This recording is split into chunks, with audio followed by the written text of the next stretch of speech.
আসসালামু আলাইকুম আমার প্রিয় কলিজার ভাইয়া ও আপুরা, তোমরা সবাই কেমন আছো? আশা করি সবাই অনেক ভালো আছো। আমি অনেক ভালো আছি। এই হচ্ছে আজকের মাছের ঝুরি ভাজি করব। তো প্রথমে হচ্ছে এখানে আমি মাছের চাকা মাথাগুলো সিদ্ধ করে এই যে বেছে নিয়েছি। এখন হচ্ছে হাঁড়িতে তেল গরম করে জিরা বাগার দিয়ে দিলাম।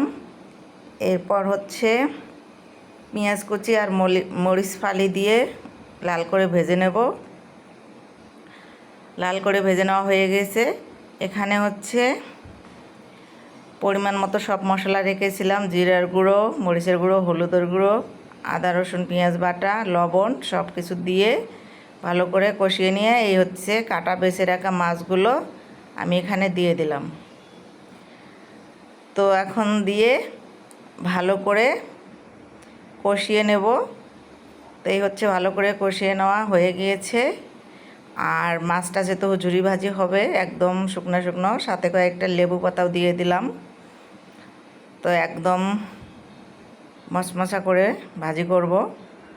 তো বন্ধুরা, কেমন হলো আজকে আমার এই যে মাছ ঝুরি ভাজি? এই রেসিপিটা তোমাদের যদি ভালো লেগে থাকে অবশ্যই বাসায় ট্রাই করে দেখতে পারো, খেতে অনেক অনেক মজা। আর আমার ভিডিওটা যদি ভালো লাগে শেয়ার দিয়ে সবাইকে দেখার সুযোগ করে দাও।